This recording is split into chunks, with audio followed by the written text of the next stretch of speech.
My name is Anja. Anja Juliah Bakar. It's not like typical Malaysian name, and I was told that this is my name is the only name registered in Malaysia. I mean, having Anja as a real name. I'm local from Selangor. Both my parents also from Selangor, but brought up in school in Kuala Lumpur. My last job, I'm a senior HR with one oil and gas company, a UK-based oil and gas company for 12 years. I left July 2012 to pursue my dream to become an entrepreneur, full-time entrepreneur.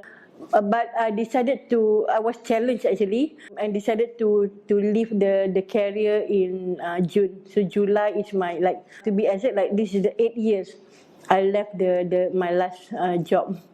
If I have to describe who is Anja, Anja is a dreamer. In fact, most of my close friends call me their berangan coach, because sometimes they call me just to get inspiration so that I will support their dream. For me, anyone can dream. But for Anja, it's dream with purpose. So as you have the vision, very clear vision, what you want actually, it will attract the how. Because I'm not a practical person, not a compliant person. So I'm a visionary. That's why I think I like to dream, do visualization. I came from a family of 4 siblings. They are actually academically doing very well in school, so they actually went abroad.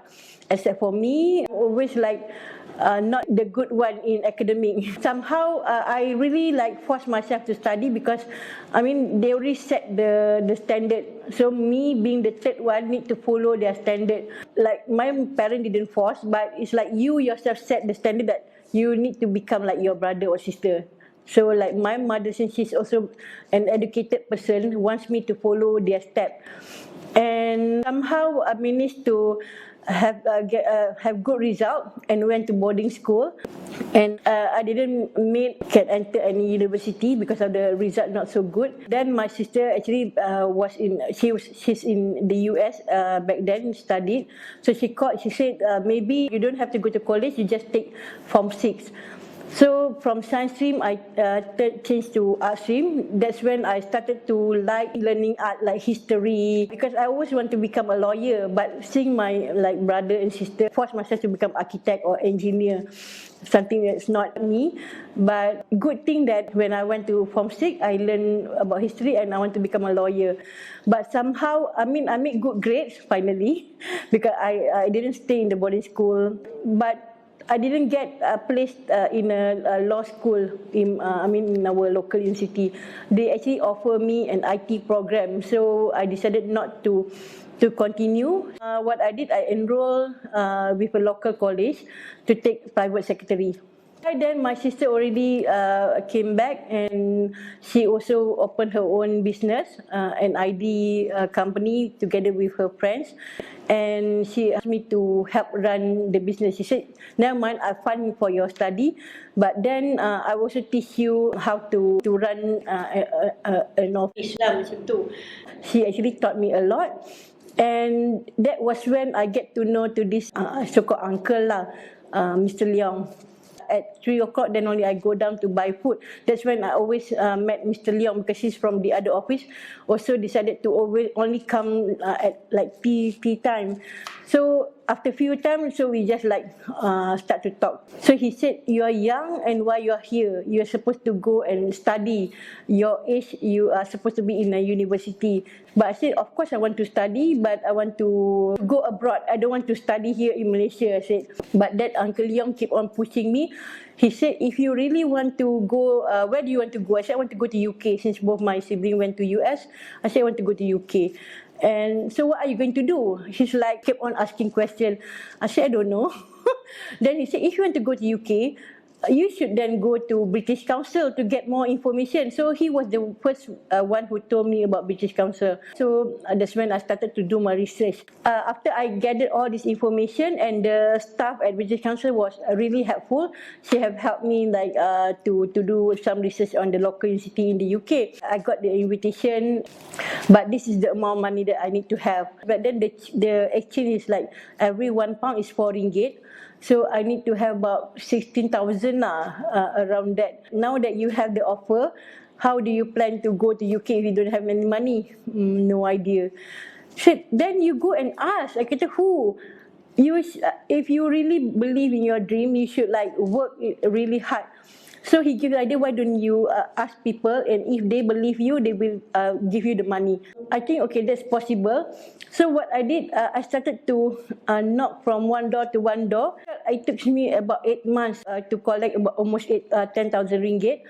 And when my parents heard about me trying to knock door to door to get money, they actually they decided to give me money to buy the flight ticket. And my boyfriend back then, and now my husband, also give me some money lah. From Mr. Leong, I called him Uncle Leong. He said, so how much you have? I said about 12,000. And how much you need? 16, 17. So in the end, it actually matched the amount money. He said he never seen such a strong-willed girl that really go to get money for her dream. So I went to UK, see what I can explore. And I started to mingle with a student, the master student, PhD student.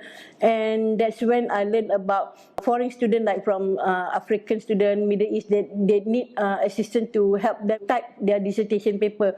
So having the skill, because I took secretary course, I can type very fast.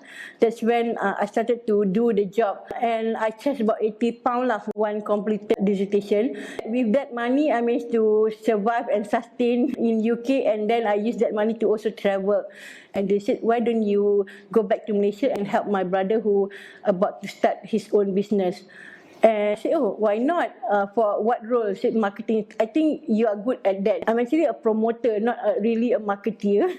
But I decided to, okay lah, I have some money, maybe it's time to go back to Malaysia. And I work. Because of the student in the UK inspired me to learn, I decided to just continue study and finally graduated in human resource. And I got myself working in an oil and gas company. And then I met the business, do the cloth pad me, where I won Malaysia Innovation Award in 2010. After I left the company to do it full time, I was actually approached by a missionary in Sabah about girls miss school when they have their period because they can't afford to buy. And back then they asked me to sponsor. And for me, just started business to sponsor is not small issue, because because I didn't apply any loan. It's like from my hard-earned money to start the business, and quite hard for me to actually sponsor all 33 of them. But a month later, I decided just like give it to them. I mailed the packs to them, so they actually received them just a week before Christmas. Then I saw the photo, they are so happy to receive the product, and a month later I decided to just go and to find out more. Washable pad that I designed, that I made blue cotton back then. When I learned about these are the girls who really can't afford to buy pad, because they actually live in a hostel built by the missionary, because these children, they have to walk 1 or 2 hours to go to school. So they built the hostel, allow them to stay near school. This girl, they have money, but they decided not to buy the pad, but instead just stay in the hostel, because that money can be spent to buy bread. In Sabah, it costs about RM5. So rather than spend that RM5, they buy bread and just stay. Ask, why are you giving excuses? You can use towel, tissue, whatsoever as a substitute. They said yes. And the turning point was when I learned about they use coconut husk, they stuff it in socks. So something that I really cannot accept. Living in Malaysia, and this young girl have to go through this, like forcing herself because she also want to go to school. And second thing is that some of the girls, when they use this tissue or towel, and somehow they are very active and it leak and stain the uniform. So other children laugh at her. So she cannot take it and just ran away and totally drop out from school. So that's how I relate. At the age of 21, when I was a dropout, I respond by pursuing my dream to go to UK. But this girl, 13, 14, no one is there to support them. There's no Uncle Leong to support them, like mental support, something like that. And so I want to be that the version of Uncle Leong to helping them. So was really glad that I decided to sponsor the pets to them after learn about the reality. I keep in touch with my lecturer. He contacted me. He said, "Hey, I think you should read this book." The book that he recommended is titled Blue Ocean Strategy.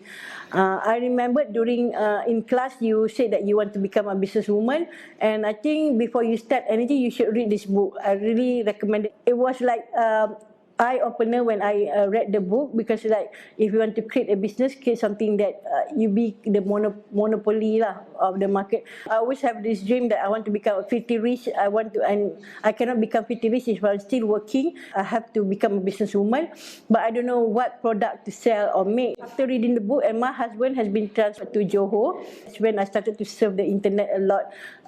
Stay up really until 2-3 a.m. to just surf and be engaged with this group of women, mothers in the United States. These mothers, they are into zero waste lifestyle, where they are into organic, natural. And one of the mother one day announced that she is like happily made a set of cloth pad for her daughter. Because I was like always silent reader, but when she announced it, I was like, what do you mean by made? Why can't you just buy and give your daughter? So that's when I learned about the culture of using the cloth pad within their group. It's like already like 20 years. So I think maybe this is the one that I want to do. It's a woman product and it's unique because it's made from cloth. But when I ask them how they use it, they just use from their old t-shirt and make them a cloth pad. So very like simple design. That's when I decided, why don't I like explore, do some research. So it took me about 8 months to research about what good fabric to make the sanitary pad.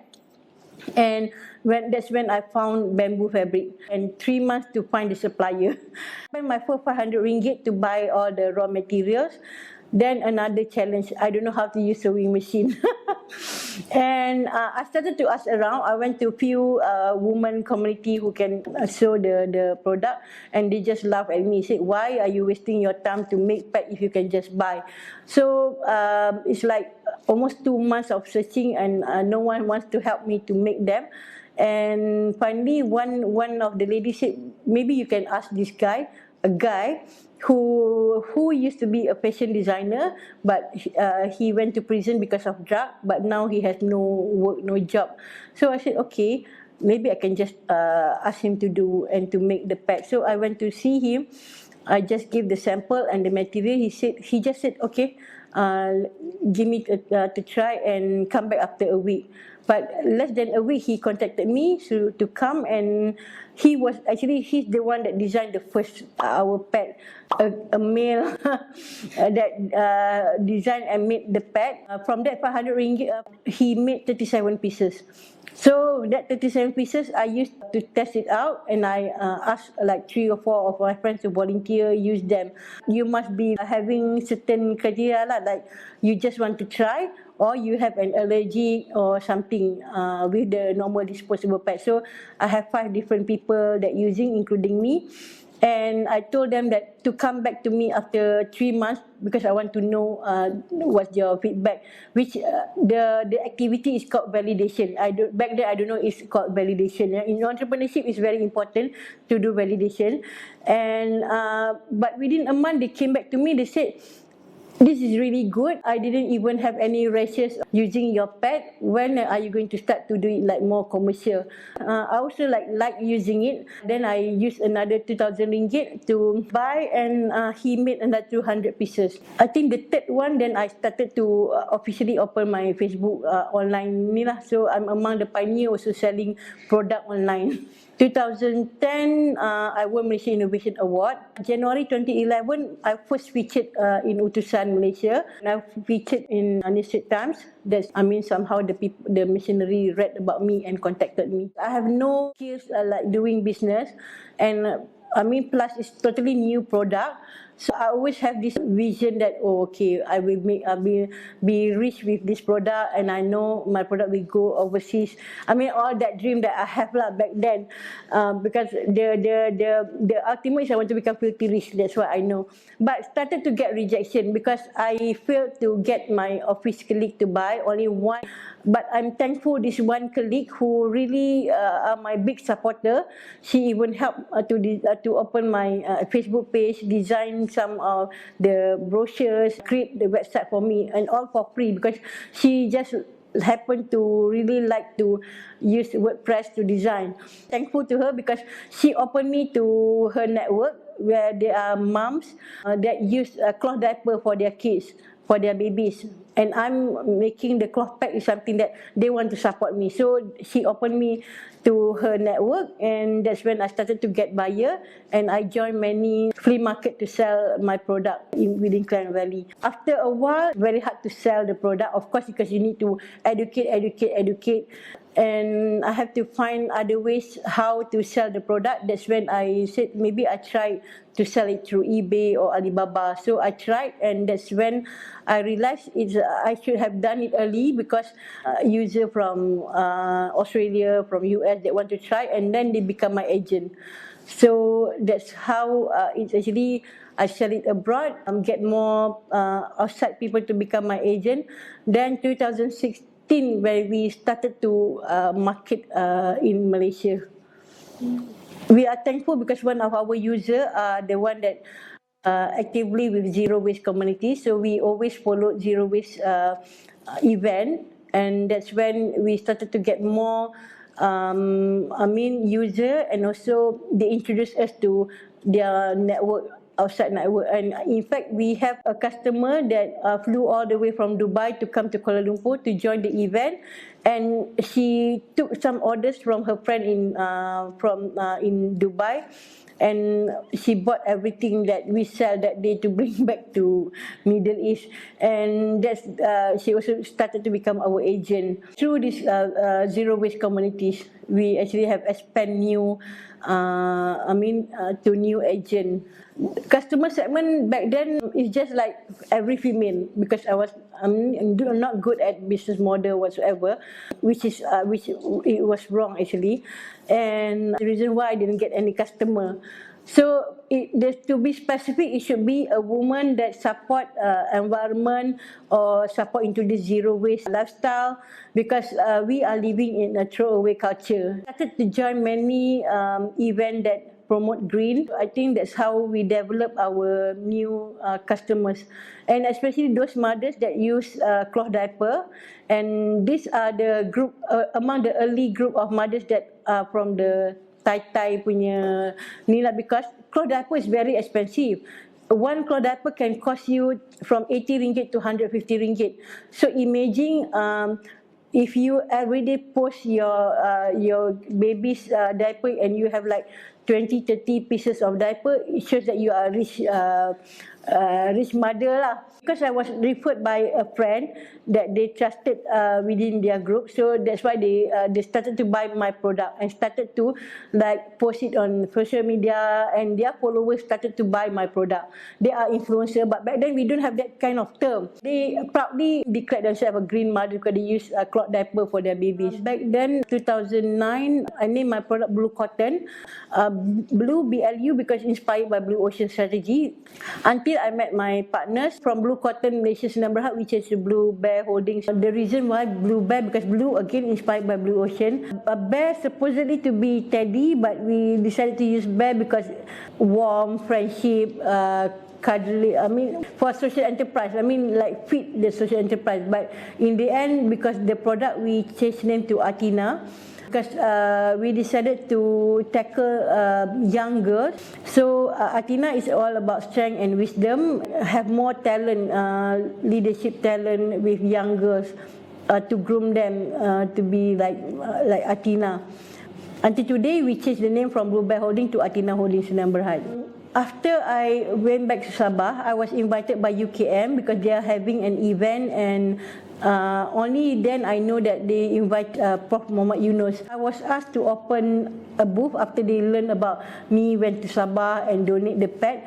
During the break session, they brought Prof. Yunus to go from one booth to one booth. One of the lecturer, she brought Prof. Yunus straight to my booth, and she said about I'm getting the women community to make the pad, and then recently sponsored the pad. That's when Prof. Yunus said, if you revisit your business model, you can actually make it as a social business.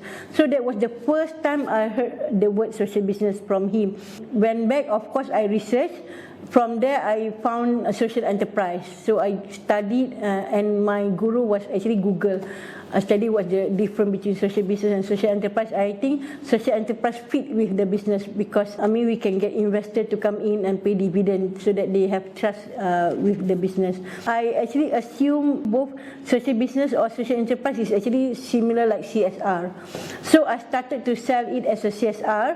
And January 2013, I introduced girl empowerment with the aim is to keep girls in school. So like encouraging company to buy in bulk, because for me, I'm already tired like selling one piece and retail. Maybe it's good if I can sell in bulk to corporate and just sponsor.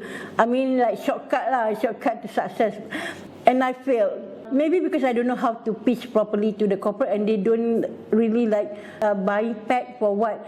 They didn't see like sexy. I keep on pushing, like getting my friends, entrepreneur friends to refer me to their corporate client, and failed. I failed like 14 months. Failed until I realized that I have no stock. Like the product is already like because I keep on selling, but I didn't like buy raw material because I spent so much time like networking and go and meet to corporate office. Because if you go to corporate offices, of course, you spend so much money on parking, on tour to travel. Saw this about a conference in Paris. It's a conference on corporate social responsibility where they will gather 1,000 CSR directors from all over the world. So I said, this is maybe the right place for me to go, because I've been like trying to get in touch with the corporate com or CSR in charge. I didn't get through to them. And if I got them, they didn't buy the story or whatsoever. So I failed. And my friend keep on telling me that you should stop, go to corporate, you just focus on selling on retail because you were good selling on retail. But I said no, there must be something wrong there. Maybe I need to improve the way I pitch to corporate client. I went to her, I said, hey, there's one conference in Paris. If you can loan me and pay for the event fee lah. There's a big pause, but then she said, okay lah babe, I trust you. I'll pay first, but make sure you pay me back. And I said, okay, this is my last chance to go. And if I fail, I'll stop. Yeah, I want you to stop. If you didn't get any deal, just stop. Don't do anything. Just focus on retail. So finally, she bought me the ticket. And from that 2,000 ringgit that I have, I withdraw 1,000. And I changed I only get 220 euro to go to Paris for, the expenses money lah. And so when I arrived in Paris, 2 months before going to Paris, I already do my homework. I do list all the companies that can approach in Paris and those company that have their office in Malaysia. Once I arrived at the building, that's when I bumped with this guy who happened to be the group CEO. I approached him. I said, hi, good afternoon, Mr. Pilanko. I'm Anja from Kuala Lumpur. He was also surprised being approached by an Asian woman, hijab woman. So how can I help you? He was very professional. I said, okay, thank you again. The reason why I'm here is if you can help refer me or connect me to the person in charge of your CSR. He didn't ask me any question. He just like get someone to call the person in charge of the CSR to come down. So when the lady come down, she said he just like introduced me again, and he excused himself because he had to go. And this lady, so she introduced herself, and we exchanged cards, and I saw that her role is the global CSR director. Like, this is dream come true. And I told myself, you don't blow the chance lah, kan, the opportunity. So I went to straight away pitch to her, because she said, I can only allow you 5 minutes because I have like other things to do. Okay lah, logic lah. If you get 5 minutes, it's already like 15 minutes for you. So use that opportunity. So my first pitch was like, thank you, Kole, for having me. And the reason why I really want to see you, because I just want to share that, do you know in Malaysia we have 15,000 Malaysian girls miss 5 to 7 days of school in a month when they have their period because they can't afford to pay to buy menstrual pad. And this is a pause, just silent, and that's when she suddenly touched my hand. She said, what was your name again? Anja. Anja, I was that girl. I used to miss school because I can't afford to buy sanitary pad. I was from a poor family. Suddenly, she relates to that piece, and okay, so we talk, and end up we talk about 1 hour.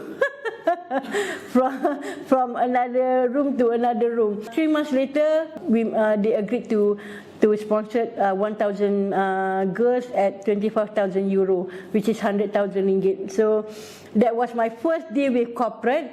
And I think not only with that, I have actually few others, but that's the biggest deal lah that I closed for the first time when I arrived in Paris. So with that 22nd piece, I made it because the moment I arrived Malaysia, she have actually emailed it to the Asia Pacific director, and that guy contacted me, said that his boss asked me to see me. So all the while I've been approached that company, rejected from the receptionist, and even secretary don't allow me. So now the boss called me. Okay lah kan. Why it's not happening before? Maybe the way I pitch, or maybe I didn't see the right person.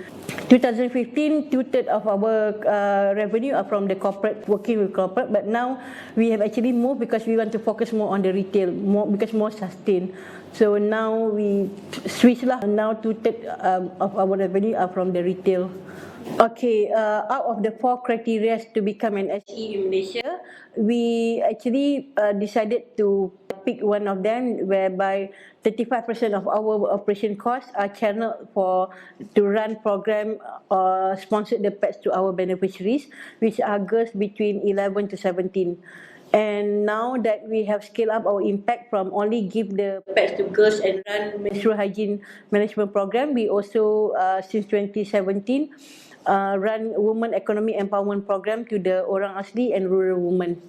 That's why it is very important to continue focus on our business, because in the end we do have investors and we need to report on, especially on our activity. And that's why we into a trade fair, we have our product, try to get as many distributor retailers to sell our product, because that's how we get our revenue from the retail. And also my role is more on to work with corporate selling our CSR program. So they don't actually buy the pet, but they actually fund for the program.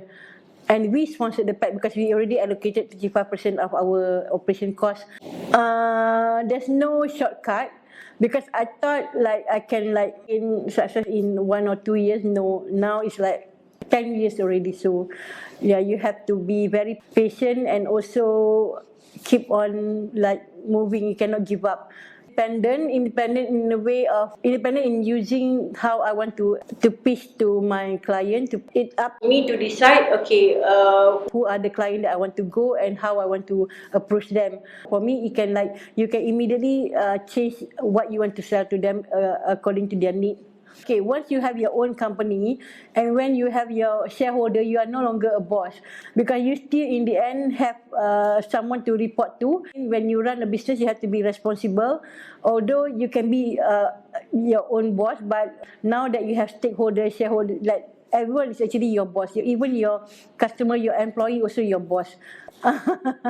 There's no independent time, because you always try and error. I always believe if you want to fail fast so that you can move on. The cons is that failure lah. That if you didn't do it right way, then yeah, it can lead to fail. There's time that there's no sale, but less sale than what we planned. So of course, among we 3 partners, being a female, we are 3 of us are emotional. We didn't get what we planned. So of course, this kind of challenges is happening if you have all female co-founders. We focus on what is our vision. Then we just support each other back. So what should we do next? When I start to make myself go to pitching event, so this one judges, one of the actually asked me, do I have any family member that use my product? So I being genuine, just honestly replied to him. I said, to be frank, none of my family members except my mother and mother-in-law use my product because I give them for free.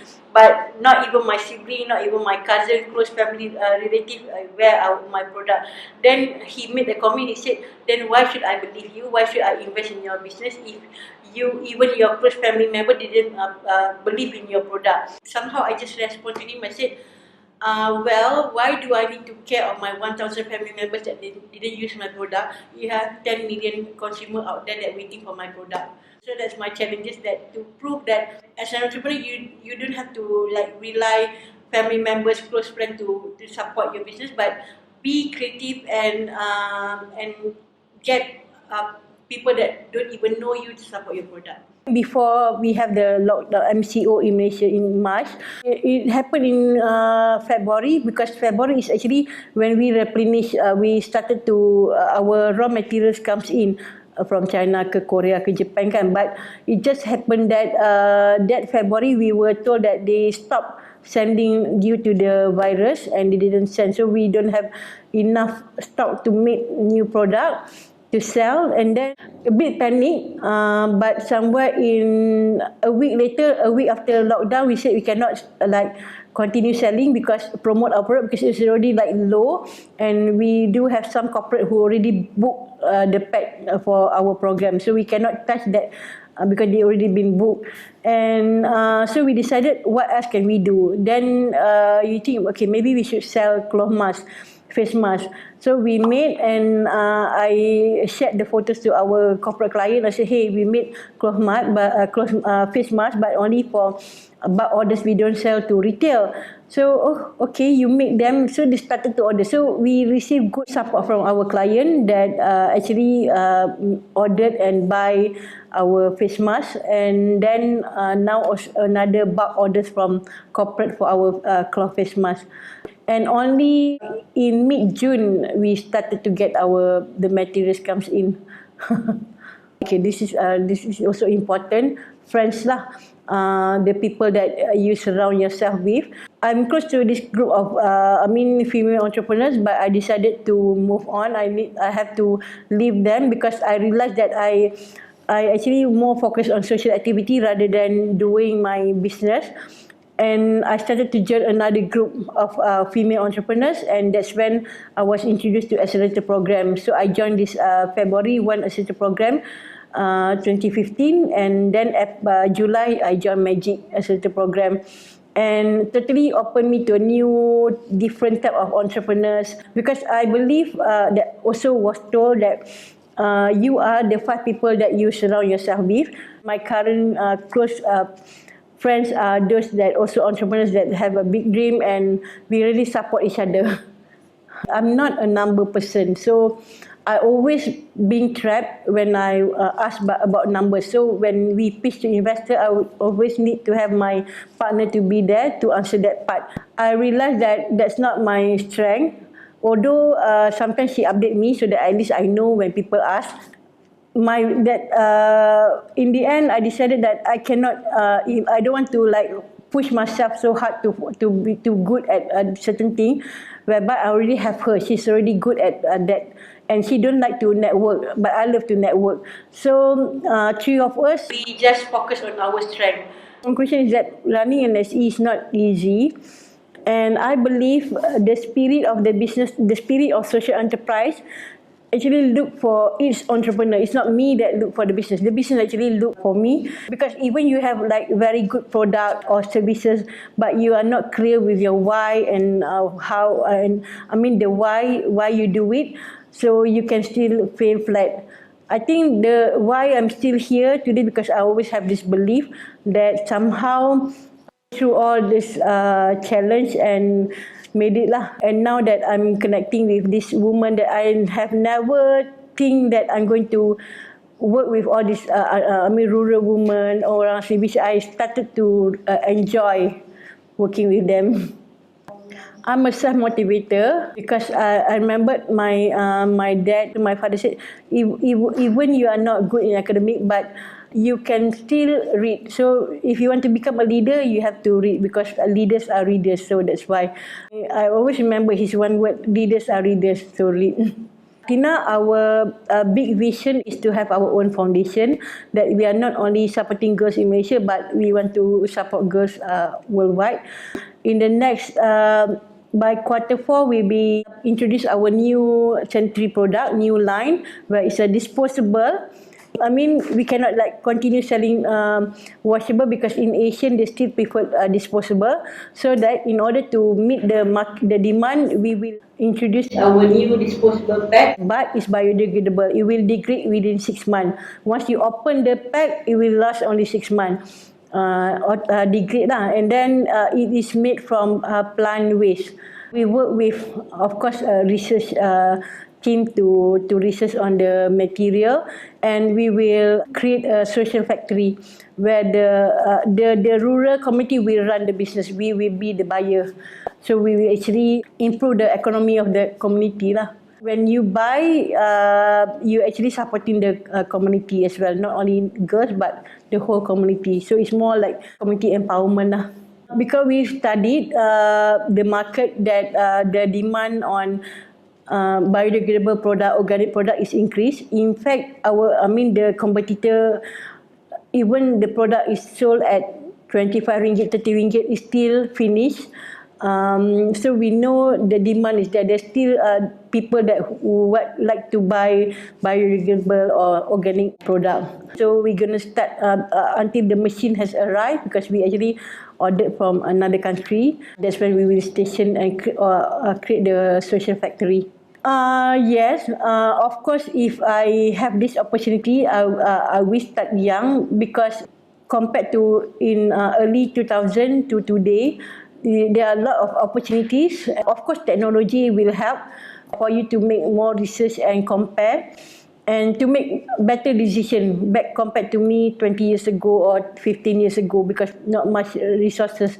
There's so many mentors that you can connect. In fact, I have my current mentor based in US, in Stockholm, and still easy for me to get in touch with them. So for me, if you are young, and because you have energy, and as long as you have 2 or 3 like-minded people that you can like together to run a business, like, go ahead. So my advice to all like who want to start a business, or even a new entrepreneur, get yourself mentor. Because when back in 2013, when business was not really good, I actually approached Tan Sri Datuk Paduka Siti Sadia. She's the CEO of KPJ, and she just won CEO award. So for me, I think she's the best person for me to meet. Again, it happened when in one event she was there. So I approached her that I wanted to see her, and she said, "Okay, you can come to KPJ and see her." So I just go on Monday morning, told the reception that I want to meet Tan Sri, and then the secretary came and she said, "Do you have an appointment?" No, because Tan Sri said I can just come.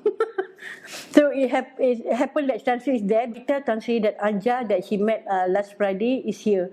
So the secretary just told the boss, and she said, okay, come. And she said, so I didn't really clear why you want to see me, so tell me. Then I told her that I'm actually running a business. I'm a self-declared CEO, but actually have no idea what's the role of CEO. Can you please teach me how to be a good CEO, since you just won CEO award? So then she spent like 2-3 hours just to please help me, be my mentor, teach me how to be a good CEO. So one of the lessons that I really appreciate from her sharing is that you don't have to be good in anything, but you have to be smart. For example, you don't have to be an accountant to be a good CEO, but you have to train yourself to read financial statement. Again, I think I'm not that kind of person. As I said, I'm not a compliant person. That's why 2017 we changed role. My partner, the youngest partner, is now the CEO, because she's good on operation. But so now I'm able to do what I like most, marketing, and do the community program.